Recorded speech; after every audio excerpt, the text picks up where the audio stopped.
Selamat pagi, salam sejahtera untuk kita semua. Nama saya Absalom Ola SPD, Kepala Sekolah SD Impres Nefodila yang terletak di Desa Noibesi, Kecamatan Numbena, Kabupaten Timur Tengah Selatan, Provinsi Nusa Tenggara Timur.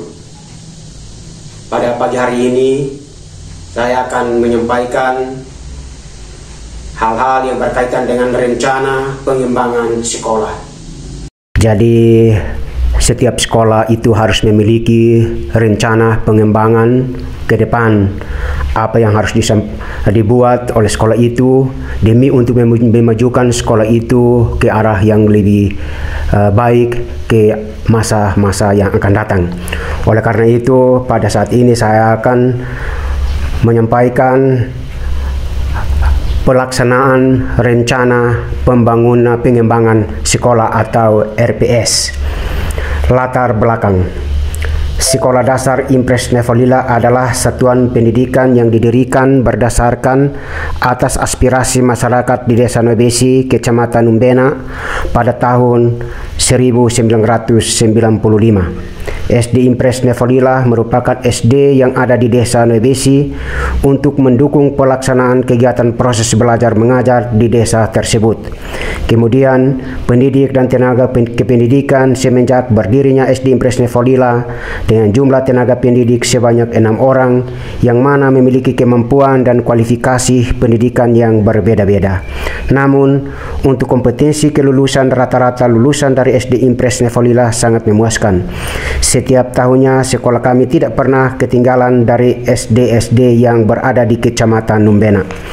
Berdasarkan evaluasi yang telah dilakukan setahun belakangan ini, kegiatan belajar mengajar selalu monoton atau kurangnya bervariasi media pembelajaran sehingga menimbulkan kurangnya semangat peserta didik untuk melaksanakan tugas yang diberikan oleh guru. Selain itu, peserta didik cepat merasa bosan dan kurang aktif dalam berinteraksi. Selain peserta didik, pendidik juga kurang berinovasi, salah satunya dikarenakan kualifikasi pendidikan guru masih sangat rendah.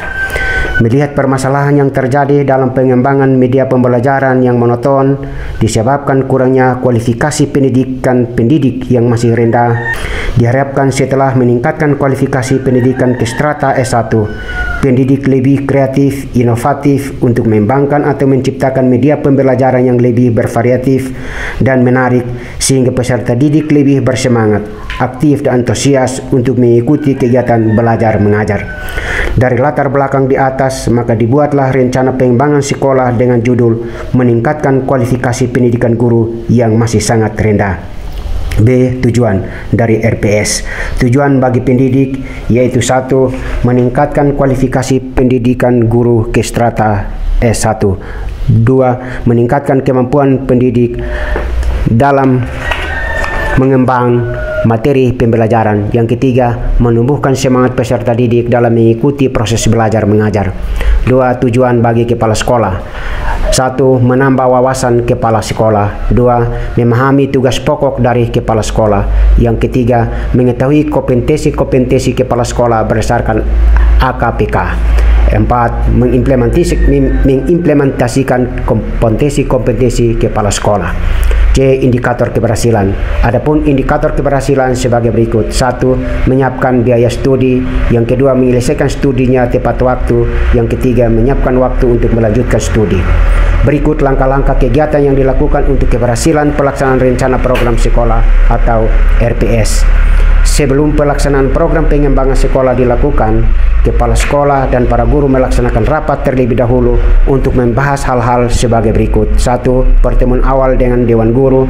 Yang kedua, pertemuan bersama keluarga atau orang tua. Dan pada pagi hari ini kita akan bagaimana caranya supaya teman-teman atau Dewan Guru yang belum memiliki kualifikasi ke strata 1 harus melanjutkan studi.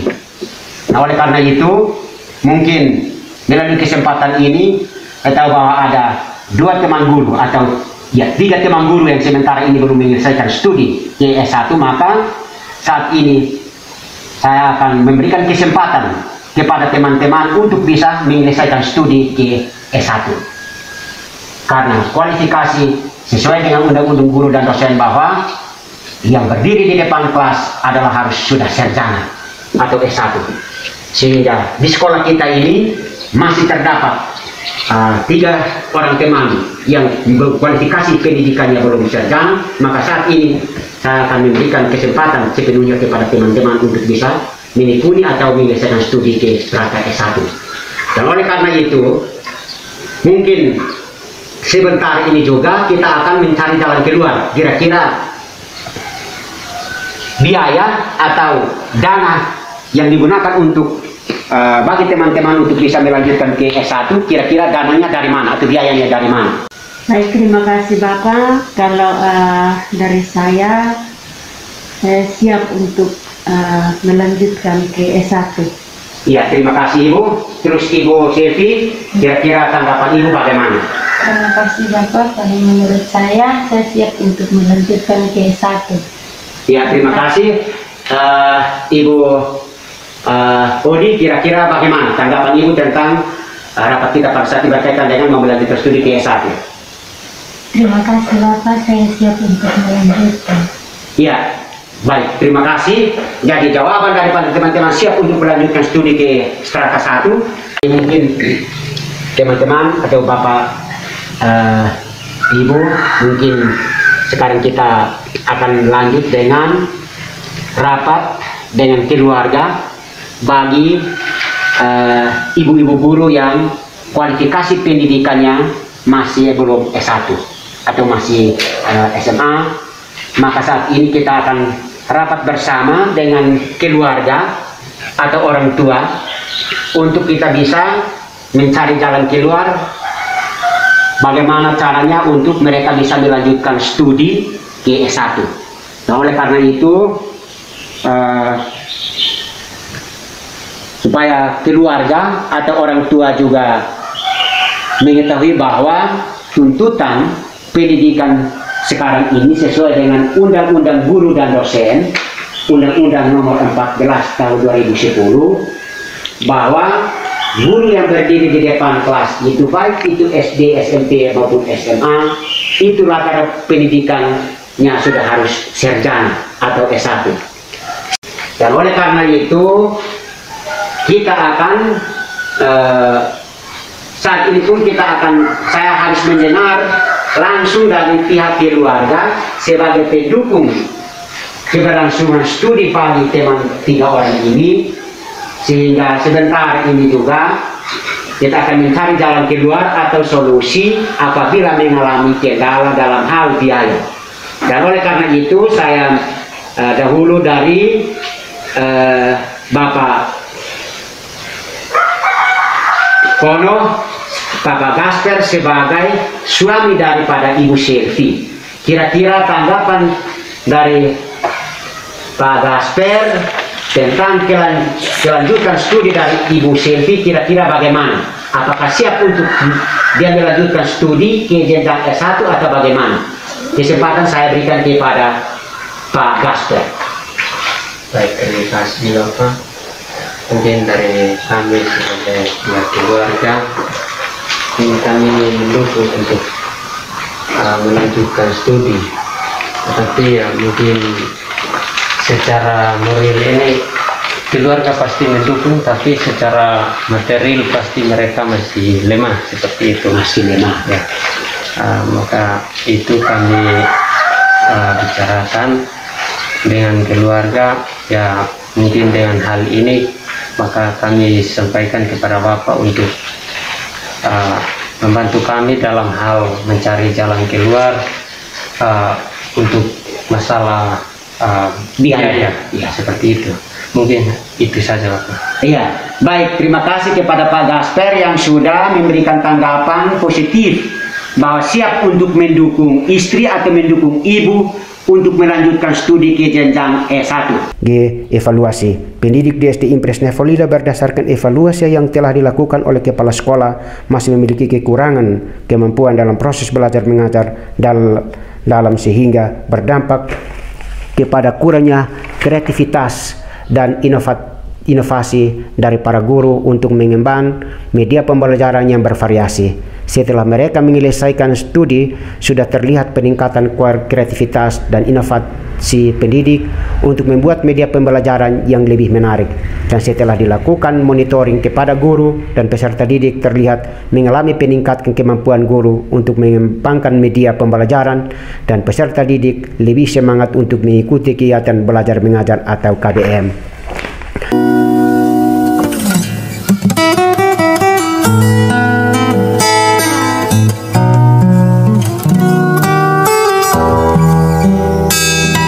Kesimpulan. Adapun kesimpulan dari pelaksanaan program pengembangan sekolah sebagai berikut. 1. Tujuan pelaksanaan kegiatan pengembangan sekolah bagi pendidik dan progres pencapaian hasil karena telah melanjutkan studi ke strata S1. 2. Tujuan pelaksanaan kegiatan pengembangan sekolah bagi kepala sekolah juga dalam proses pencapaian hasil. Terlihat kepala sekolah sudah memulai menerapkan ilmu-ilmu yang didapatkan ke sekolah secara langsung. 3. Program pengembangan sekolah atau RPS yang telah dilaksanakan sesuai dengan indikator keberhasilan. 4. Berdasarkan hasil monitoring pelaksanaan kegiatan, menunjukkan kegiatan yang dilaksanakan berjalan dengan baik atau memadai. Hasil monitoring peningkatan kompetensi kepala sekolah berdasarkan AKPK menunjukkan peningkatan kompetensi pendidik baik atau memadai. Hasil monitoring evaluasi merupakan menunjukkan kegiatan yang dilaksanakan berjalan dengan cukup memadai, sedangkan pencapaian student well-being atau kebahagiaan murid menunjukkan hasil yang baik atau memadai. 5. Kegiatan-kegiatan yang sudah direncanakan, puji Tuhan semuanya berjalan dengan lancar dan sesuai dengan yang diharapkan. Saran untuk pendidik. Agar pendidik dapat menerapkan ilmu yang telah diperoleh selama di bangku pendidikan tersebut, dan hendaknya pendidik dapat menerapkan kepada para peserta didik di sekolah. Ketujuh, diharapkan setelah menyelesaikan pendidikan, pendidik bisa lebih kreatif dan inovatif untuk mengembangkan media pembelajaran yang menarik agar peserta didik lebih bersemangat untuk mengikuti kegiatan belajar mengajar. Saran untuk kepala sekolah.